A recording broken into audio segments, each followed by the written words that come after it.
গাজীপুরের কাশিমপুর শাখা ডাকঘরের জমি দখল করে দোকানপাট নির্মাণ ও ভাড়া দেওয়ার অভিযোগ উঠেছে ডাকঘর প্রধান আবুল হোসেনের বিরুদ্ধে।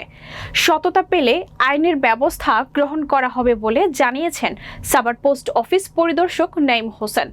গাজীপুর প্রতিনিধি আব্দুল কুদ্দুসের প্রতিবেদনে দেখুন বিস্তারিত। স্থানীয়রা জানান, কাশিমপুর পোস্ট অফিসের আওতাধীন ৩.৩০% জমি RS রেকর্ডভুক্ত হলেও অফিসের দখলে রয়েছে মাত্র ১৮.৫%। এরই মধ্যে পোস্ট মাস্টার আবুল হোসেন ৬টি দোকান নির্মাণ করে ভাড়া দিয়ে প্রতি মাসে ১২,০০০ টাকা হাতিয়ে নিচ্ছে। এছাড়াও প্রতি ভাড়াটিয়ার নিকট থেকে অগ্রিম জামানত নেওয়ার কথাও জানিয়েছেন দোকানিরা।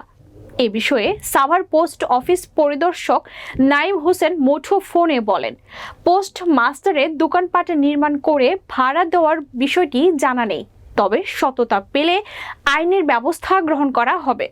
ভাড়া কত? অ্যাডভান্স দিয়েছেন কত? কত বছর ধরে দোকানদারি করেন? 4 বছর। আমার নাম মোহাম্মদ আবুল হোসেন, কাশিমপুর পোস্ট অফিসের শাখা ডাকঘরের দায়িত্বে আছি। পোস্ট অফিসের দখলে আছে 18.5, এটা আমিনের মতো। আর বাকি 11.5% জায়গা মানে এদিক সেদিক মানে আছে বেদখলে। দখল আছে স্বপন পাল, এই যে বিল্ডিং দোতলা, এটার পাশে আছে একটা।